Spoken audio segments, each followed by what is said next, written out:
Taman Seri Muda telah dipilih sebagai lokasi zon bersih MBSA pada tahun 2010. Pelbagai tindakan penambahbaikan dan kerja-kerja menaik taraf infrastruktur dan kemudahan telah dilaksanakan oleh pihak MBSA dengan satu matlamat untuk menukar wajah lesu Taman Seri Muda menjadi kawasan penempatan yang bersih, selamat dan sejahtera. Pejabat Majlis Perwakilan Penduduk MPP Zon 9 menjadi titik temu untuk merancang aktiviti-aktiviti bersama komuniti setempat melalui sesi perjumpaan serta kolektif dan berkala bersama wakil penduduk untuk menjayakan program Zon Bersih.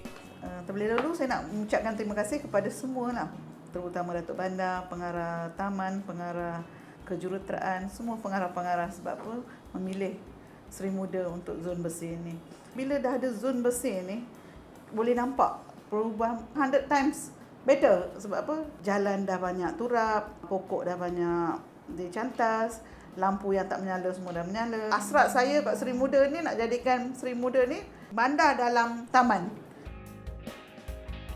Dengan densiti penduduk yang padat dari pelbagai negara, usaha mendidik komuniti untuk mementingkan aspek kebersihan diperhebat melalui pemasangan papan tanda kempen kebersihan bagi memudahkan komuniti setempat memahami konsep zon bersih dan tanggungjawab mereka untuk menjaga kebersihan kawasan sekitar. Papan tanda Seksyen 25 menjadi mercu tanda menyambut orang ramai ke Taman Seri Muda. Pemasangan papan tanda ini merupakan amalan terbaik atau best practice yang diperkenalkan semasa program Zon Bersih 2012 di Seksyen 10 dan 11 dan inisiatif ini akan diperluaskan ke seluruh kawasan MBSA secara berperingkat. Penambahbaikan infrastruktur awam juga diberikan penumpuan melalui penurapan jalan, khususnya jalan persiaran untuk keselesaan orang ramai. Kerja-kerja menaik taraf perhentian bas dan teksi serta penyediaan ruang menunggu yang lebih luas juga telah dibina untuk manfaat dan kemudahan orang ramai. Tidak cukup dengan itu, kerja-kerja pemekasaan kutipan sampah domestik oleh kontraktor juga turut dipantau melalui sistem AVLS bagi mengesan pergerakan lori kompakter bagi memastikan sampah dikutip mengikut hari atau waktu yang telah ditetapkan. Tong-tong sampah juga turut diletakkan di kawasan komersial untuk mengelakkan sampah dibuang secara tidak sempurna. Program Kita Semula juga turut diberikan penumpuan.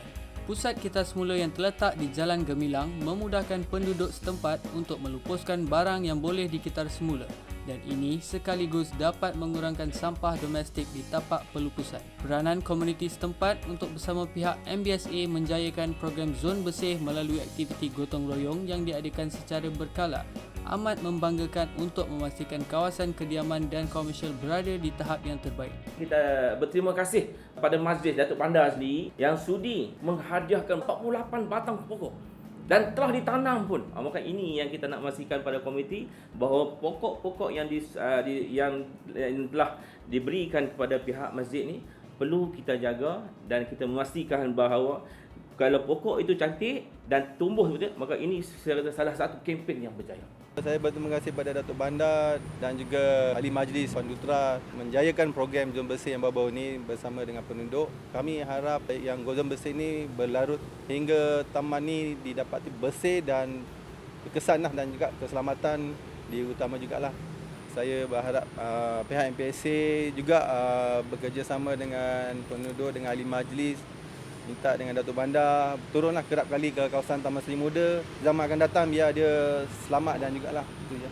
Aktiviti penghijauan dan pengindahan bandar turut menjadi fokus melalui penanaman pokok di jalan-jalan persiaran serta kawasan lapang turut menyumbang kepada keindahan landskap dan meredupkan kawasan persekitaran Taman Seri Muda. Aktiviti penanaman pokok turut dilaksanakan dengan kerjasama pihak korporat seperti TM melalui konsep perkongsian pintar. Pokok-pokok yang ditanam ini selaras dengan hasrat MBSA untuk menjadikan Shah Alam sebagai bandar dalam taman. Isu keselamatan turut menjadi sebahagian daripada agenda pelaksanaan program Zon Bersih melalui pemasangan rel penghadang di tepi jalan utama bagi mengelak berlaku kes jenayah khususnya kes ragut. Selain itu, pemasangan kamera litar tertutup atau CCTV di beberapa kawasan hotspot sekitar Taman Seri Muda juga turut membantu mengurangkan kes-kes jenayah di kawasan Seri Muda yang turut disenaraikan sebagai kawasan hotspot di bawah program Bandar Selamat. Kejayaan program Zon Bersih berkait rapat dengan penglibatan masyarakat di dalam aktiviti setempat. Untuk itu, MBSA telah memperkenalkan pertandingan Zon Bersih Mini atau Mini ZB di antara daripada Majlis Perwakilan Penduduk MPP Shah Alam. Dengan matlamat untuk menjadikan Taman Seri Muda bersih dan indah, semangat program Zon Bersih ini akan diterapkan sepanjang masa di hati dan sanubari komuniti di Taman Seri Muda. Seri Muda bersih dan indah. Seri Muda untuk semua.